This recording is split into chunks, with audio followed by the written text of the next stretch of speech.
퓨처 셀프 다섯 번째입니다. 시급한 문제와 사소한 목표가 당신의 발목을 잡는다. 2011년도에 개봉한 SF 영화인 인 타임에서 저스틴 팀버레이크는 빈민가에 사는 윌 살라스 역을 맡아 연기했다. 이 영화에서는 돈 대신 시간이 유일한 화폐다. 모든 사람의 팔뚝에는 자신에게 남은 시간을 알려주는 디지털 시계가 새겨져 있다. 영화에서 커피 한 잔의 가격은 4달러가 아니라 4분이다. 이 세계에서는 신용카드 단말기와 비슷한 작은 기계가 있다. 거기에 팔뚝에 시계를 대면 시간이 추가되거나 깎인다. 25세가 될 때까지 이 시계는 멈춰 있다. 그리고 25세 생일이 되면 시계에 1년이라는 시간이 제공된다. 그리고 즉시 카운트다운이 시작된다. 25세 이후에는 신체적인 노화가 멈춘다. 28세나 49세, 심지어 302세가 되어도 팔뚝의 시계가 똑딱거리기 시작했을 때의 그 모습 그대로다. 사람들은 나이에 상관없이 자신에게 남은 시간만큼 살 수 있다.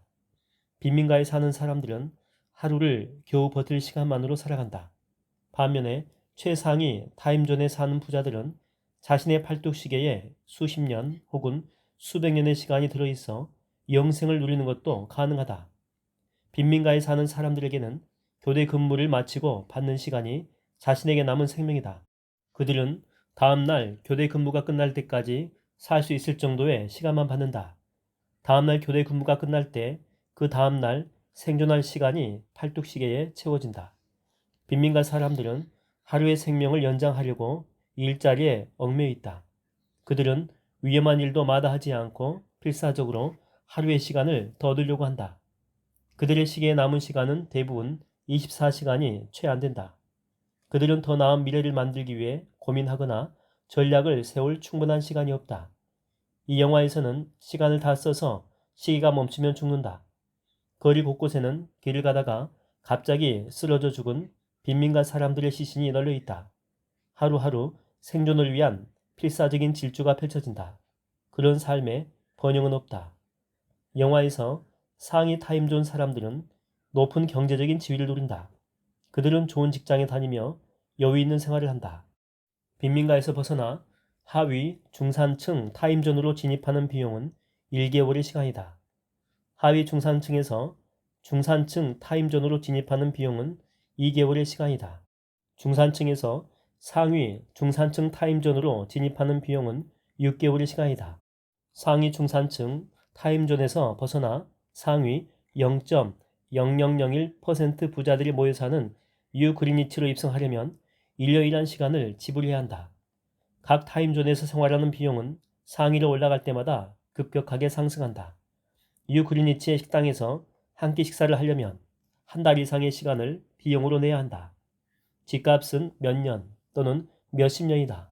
상위 타임존으로 이동하려면 더 높은 생활 수준을 감당할 수입이 필요하다. 빈민가에 사는 사람이 한 달 정도의 시간을 모으는 일은 거의 불가능하다. 25세가 막 지난 사람들이 상위 타임존으로 이동하는 일도 드물다. 그렇게 하려면 가족을 버려야 하기 때문이다.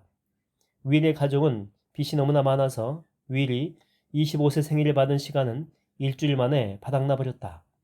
흥미로운 점은 상위 타임존에서는 모든 게 느리게 느껴진다는 것이다. 그곳의 사람들은 엄청난 양의 시간이 있기 때문에 서두르는 법이 없다. 반대로 하이 타임존의 사람들은 시간이 너무 적어서 언제나 서두르고 분주하다. 이는 매우 스트레스를 받는 삶이다. 이 SF 영화에서처럼 대부분의 인간은 단기적인 목표를 추구한다. 음식을 먹고 청구서를 결제하고 직장에 가고 아이들을 학교에 데려가고 타이어를 교체하고 양치질을 하는 등 당장 닥친 일을 처리하는 게 대부분의 행동이다. 하루살이 인생에 따로 없다. 기껏해야 한 달 정도를 미리 계획해 가끔 휴가를 가는 정도다. 1906년 저널리스트인 알프레드 헨리 루이스는 인류와 무정부 상태 사이에는 단지 9끼니밖에 없다 라고 말했다. 많은 사람들이 고작 9끼 정도만 비축해 놓는다. 대부분은 6개월치의 식량이 없다. 또한 12개월 안에 생길 수 있는 위급 상황에 대처할 자금이 없다. 사람들이 하루하루 근근히 살아가는 이유는 그들의 목표가 하루를 보내는데 맞춰져 있기 때문이다. 직장에 가고 점심을 먹고 하루를 마무리하고 주말을 보내고 청구서를 결제한다. 많은 사람이 추구하는 미래는 단 한 걸음 앞이며 우리는 생존 모드에서 벗어나지 못하게 설계된 시스템에서 사는 것처럼 느낀다. 하루하루 살아가는데 초점을 맞추면 늘 급할 수밖에 없다. 단기적인 목표를 추구하면 시간이 쏜살같이 지나가 버린다. 쳇바퀴를 도는 다람쥐처럼 오랜 시간 많은 에너지를 소비하지만 앞으로 나아가지 못한다. 쳇바퀴 같은 하루하루를 살아가는 사고방식에서 벗어나려면 초점을 바꿔야 한다. 더 원대한 미래와 연결하라. 미래의 나를 진지하게 바라보고 투자와 배움을 시작한다면 5년 후 당신은 어떤 위치에 있을까? 미스터 비스트는 5년 만에 돈도 기술도 없는 17살짜리 청소년에서 수천만 달러를 벌어들이는 세계에서 가장 유명한 사람 중에 한 명이 되었다.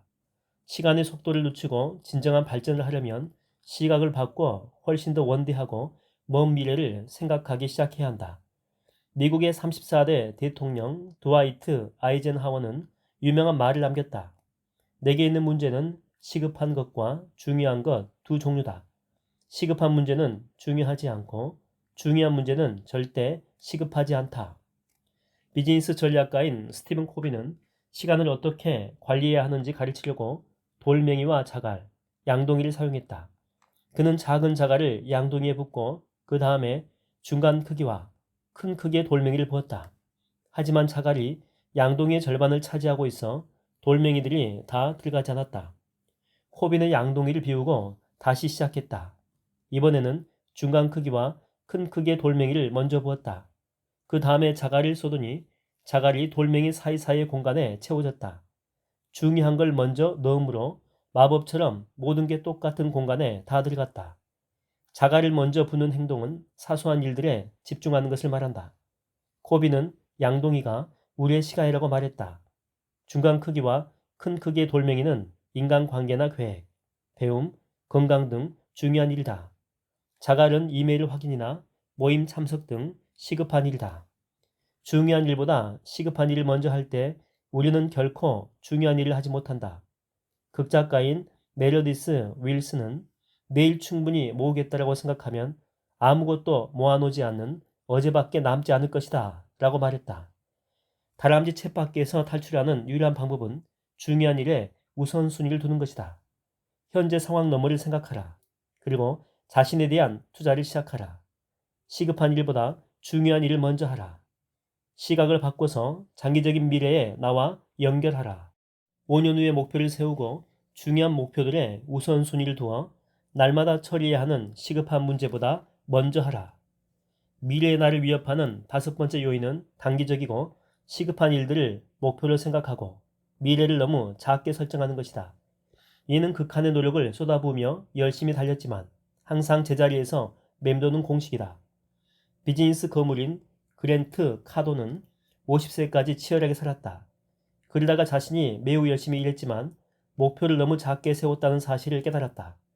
일주일에 80시간을 일하면서 몇십만 달러의 수입을 목표로 하는 사람도 있고 몇백만 혹은 몇천만 달러의 수입을 목표로 하는 사람도 있다. 일한 시간의 양은 중요하지 않다. 중요한 것은 일의 목표가 무엇인지다. 카도는 자신의 저서인 10배의 법칙에서 이렇게 말했다. 개인적으로 나의 최대 실수는 사적인 면이나 직접적인 면에서 목표를 크게 세우지 못한 점이다. 평범한 결혼 생활이든 행복한 결혼 생활이든 결혼 생활을 유지하는 데는 똑같은 양의 에너지가 들어간다. 마찬가지로 1만 달러를 벌든 1000만 달러를 벌든 돈을 벌려면 똑같은 양의 에너지와 노력이 필요하다. 이렇게 말했다는 거죠. 카도는 1959년 3월 28일 루이지애나주 레이크 찰스에서 태어났다. 그는 52세였던 2011년에 10배의 법칙을 출간했다. 이 책의 출간이 카돈에게는 터닝 포인트였다. 1980년대 후반부터 세일즈 및 부동산 회사를 운영한 카돈은 비교적 성공한 백만장자였다. 하지만 10배의 법칙을 출간하고 훨씬 더 높은 목표를 세워 거기에 전념하면서 그의 용기와 대범함은 점점 커졌다. 2012년 카돈은 플로리다에서 단일 사모펀드로는 가장 규모가 큰 대규모의 부동산 5개로 구성된 사모펀드를 인수했다. 2011년에서 2021년까지 그는 순 자산을 약 2천만 달러에서 3억 달러 이상으로 10배 이상 늘리면서 자산 가치가 수십억 달러에 달하는 포트폴리오를 만들었다. 카돈이 목표를 10배 더 크게 세우면서 만든 결과였다. 시급한 일들과 사소한 목표에 초점을 맞추느라 당신은 어떤 기회를 놓치고 있는가? 무주의 맹시, 그래서 무주의 맹시라고 하는 것은 대상이 시야 속에 들어있지만 주의를 기울이지 않기 때문에 사물을 간과해 버리는 현상이라고 합니다. 무주의 맹시를 겪고 있는 사람들은 청동주화를 찾는데 급급한 나머지 주변 곳곳에 널려있는 금화를 보지 못한다. 우리는 얻으려고 하는 것을 얻게 된다. 그리고 당장 중요하다라고 생각하는 것만 본다. 그렇지만 삶을 바꾸는 놀라운 기회들이 바로 지금 우리 눈앞에서 기다리고 있다. 금화가 당신 바로 앞에 있다. 문제는 그 기회를 보지 못한다는 것이다. 세상을 다르게 보려면 다르게 질문해야 한다.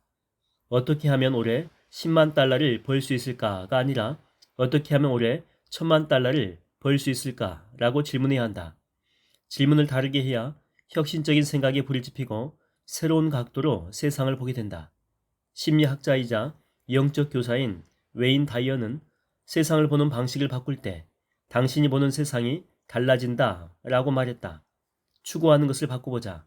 그러면 보이는 것이 달라진다. 무주의 맹시를 선택적 주의로 바꿔라. 추구하는 것을 명확하게 설정하라. 그러면 어디서나 그것을 보게 될 것이다. 잘 보이는 곳에 있지만 당신 눈에 보이지 않는 것이 이제는 뚜렷하게 보이게 되고 찾고 있는 것을 보게 될 것이다. 목표를 무모할 정도로 높게 설정하라. 그러면 그 목표를 이루는 방법이 즉시 보일 것이다. 데인 설리번은 우리의 눈과 귀는 우리의 뇌가 찾고 있는 것만 보고 듣는다 라고 말했다. 미래의 나를 위협하는 중대한 요인은 목표를 작게 설정하는 것이다. 당신의 목표를 10배, 아니 100배 더 크게 세워라. 그러면 필연적으로 그 수준에 맞는 원칙과 법칙, 전략을 찾게 된다. 더 열심히 일하는 것보다 목표를 더 높게 세우는 게 낫다. 광고계의 전설인 고 폴 아덴은 이렇게 말했다. 당신의 능력 이상의 목표를 세워야 한다. 자신의 능력이 어디까지인지는 철저하게 무시해야 한다. 자신의 분야에서 최고의 회사에 근무하는 게 자기 능력 밖이라는 생각이 든다면 그 회사를 목표로 삼아라. 타임즈 표지에 실리는 게 상상할 수 없는 목표라면 그것을 목표로 삼아라. 그리고 그 목표를 현실로 만들어라. 불가능은 없다. 미래의 나를 수시로 위협하는 요인은 시급한 문제와 사소한 목표에서 벗어나지 못하는 것이다.